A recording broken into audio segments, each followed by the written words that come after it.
All right. False prophecy scenarios abound. So this is the assertion here.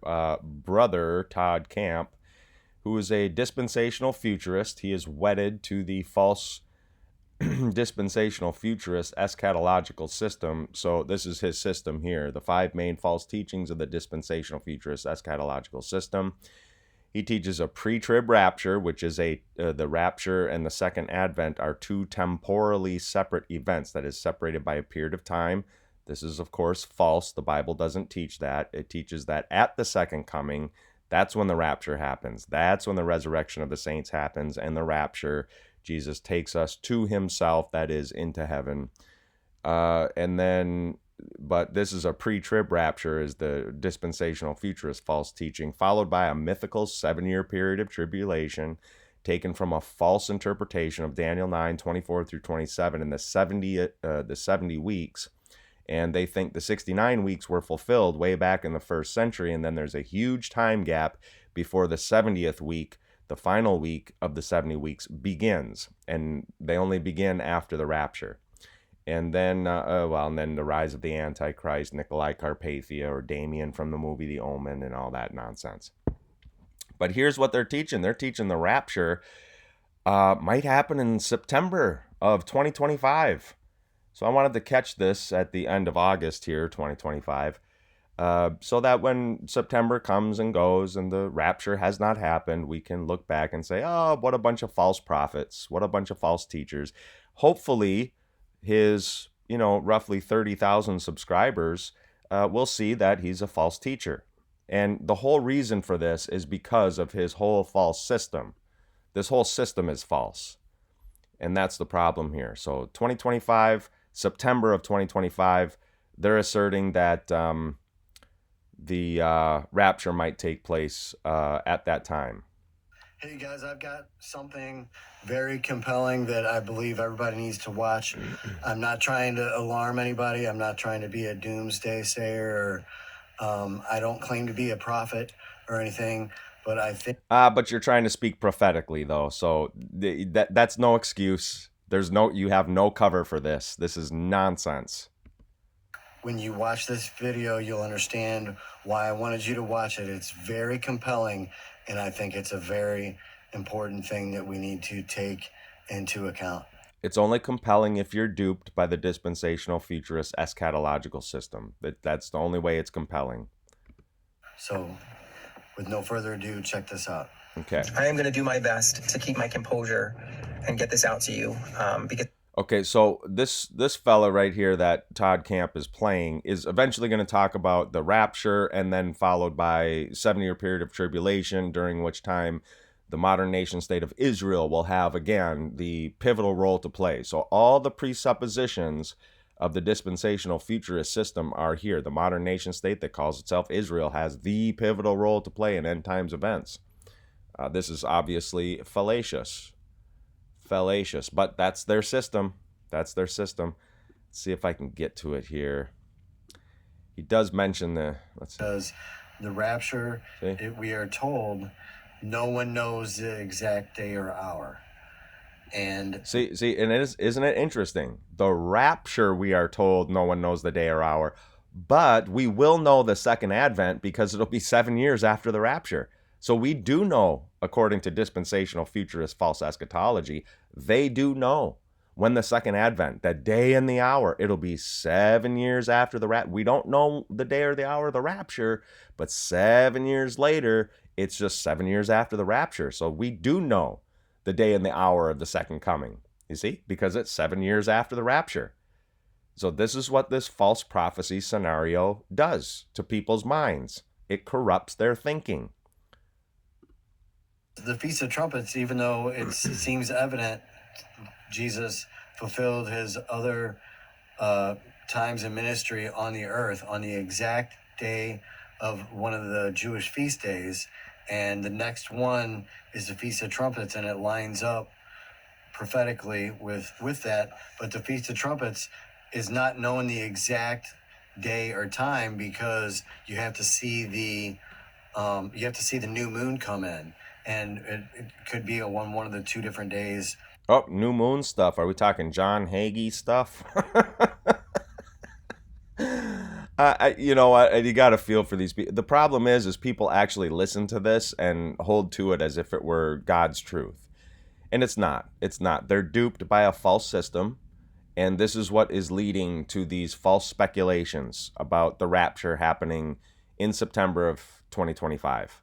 So I don't know how much more I want to listen to. Let's see here now. Let's see. Start of the Feast of Trumpets 2025 on September 22nd. Oh. To the Day of Atonement 2032. So let's hear that again. September 22nd, 2025. I asked it to tell me exactly how many days from the start of the Feast of Trumpets 2025 on September 22nd to the Day of Atonement 2032, September 15th. And would you want to take a guess at how many days there were between those two festivals? In the 7-year period of time. So, see, they're presupposing a 7-year period of Great Tribulation, the 70th week of Daniel, because they put their time gap in between the 69th and the 70th week. Here, let's see here. Belief in a 7-year period of Great Tribulation, taken from a fallacious reading of Daniel 9:24 through 27.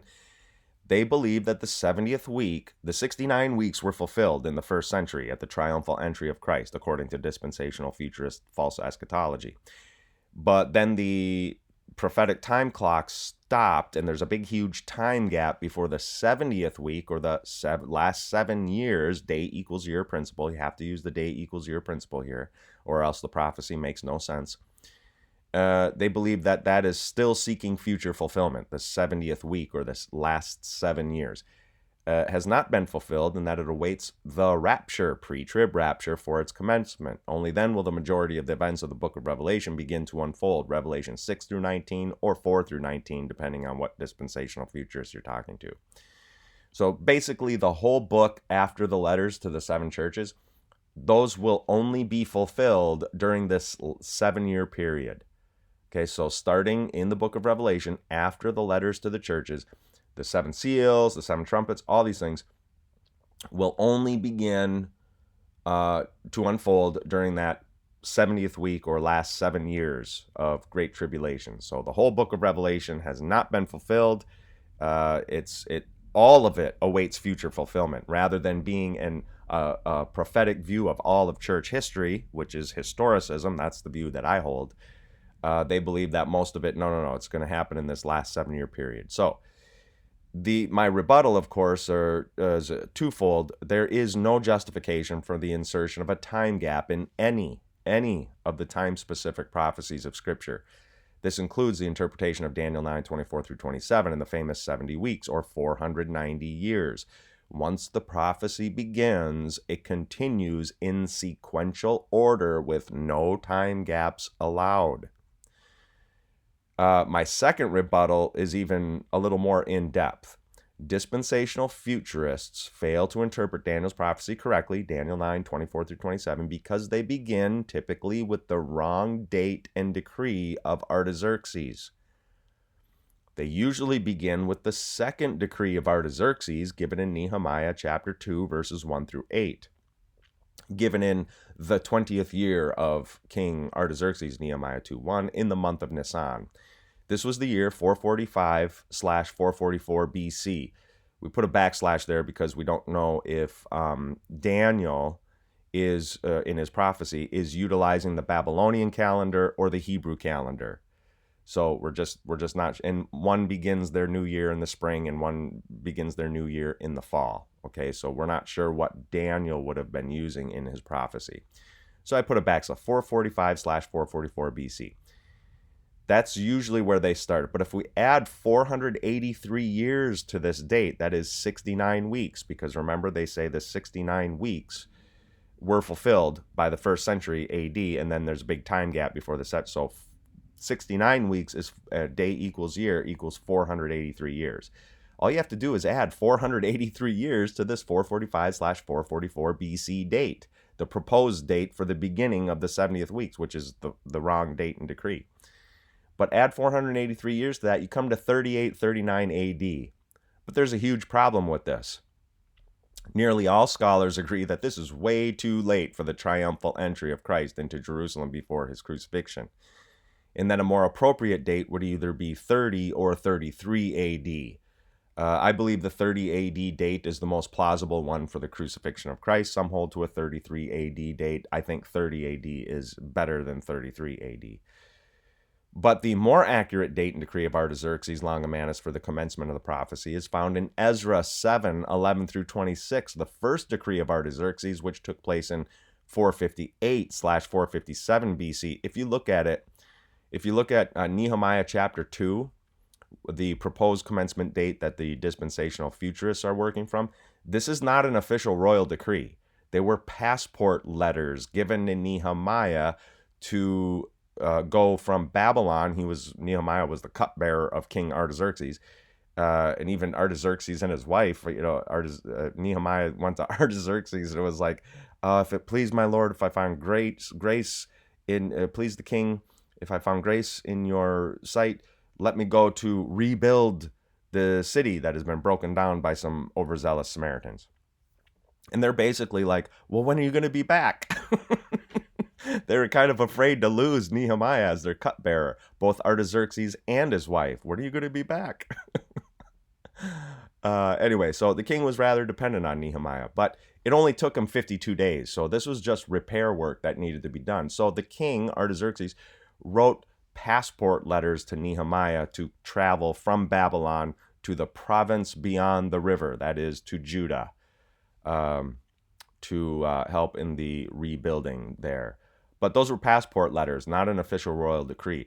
The first decree of Artaxerxes was an official royal decree. If you actually read it, Ezra 7, verses 11 through 26, the first decree of Artaxerxes, that took place in 458/457 BC. If you add 483 years to that, 69 weeks, we come to the perfect time of the beginning of Christ's earthly ministry at his baptism in about 26/27 AD. Then his ministry goes on for about 3 to 3.5 years, and he is crucified in 30 AD. You see that? About 3.5 years in, roughly 3.5 years into his earthly ministry, from 26/27 AD when Jesus is baptized. Jesus teaches for 3 to 3.5 years, and then in the midst of the week, he shall cause the sacrifice and oblation to cease. In the midst of the week, in the middle of that final week. So the final week, the 70th week of the prophecy of Daniel 9, 24 through 27 regards Jesus. It's a messianic prophecy. It has nothing to do with Antichrist. The 70th week encompassed then the whole of Christ's earthly ministry and all the things accomplished therein, and the subsequent ministry of the apostles, primarily to the Jews, because they had 3 more years of that 70th, about 3.5 more years of that 70th week. Was fulfilled by the apostles. The whole time was for the Jews. The entire 70 weeks was for the Jews specifically. It's for them. But dispensational futurists say, well, the Jews still have 7 years left because that 70th week hasn't been fulfilled. So this ties in with the modern nation state of Israel and all that stuff. It's like, nope, that's not a part of the prophecy. This prophecy is over. This is fulfilled. The entire 70 weeks was fulfilled in the first century by Christ's ministry, his crucifixion, and the subsequent ministry of the apostles, primarily to the Jews. 70 weeks are decreed about, cut off for, or amputated for your people, Daniel. 70 weeks had to do with the Jewish people. After this prophecy was fulfilled, the gospel would go out to the rest of the world, the Gentile world, aka the nations, that is the heathen nations.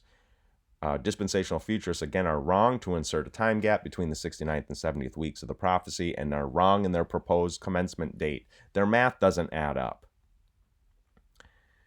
Okay, and then they'll say the Jews only used a 360-day calendar. Well, no, they didn't. For practical purposes, they did, but they all had ways of reconciling their 360-day lunar monthly yearly calendar with the proper 365.24 and some change day solar year. They reconciled it. The Jews would do it by every 6th year. They would add an entire month to their calendars to make up for the discrepancy. Okay, so this would happen in 70 AD, some 40 years after on the wings of the abominable act of the crucifixion of the Messiah, 40 years later, Jerusalem would be destroyed. The desolator would come, the Roman Empire would destroy. But that's not part of the actual time prophecy. That was 40 years after the time prophecy. Okay, 40 years after the messianic fulfillment of Daniel's 70 week was complete. So that's a kind of a simple breakdown. I hope that wasn't too long. It's like 15 minutes long. If I rambled on, that's my fault. But I hope you get the idea here. So this is what dispensational futurism does to people's minds. It gives them brain flatulence. So they start making up all these assertions about September and the Feast of Trumpets, and oh my goodness, we're going to all be raptured maybe. And then 7 years later, 2032, right? From September of 2025 to whenever of 2032, that's 7 years. Ha ha, bing, bing, bing, Daniel's 70th week, and blah, blah, blah. All kinds of false presuppositions lead up to this kind of nonsense, the pre-trib rapture of September. So it's crazy. Let me know what you think in the comments down below if you can kind of figure out all this nonsense going around. Talk to you soon. Soli Deo Gloria.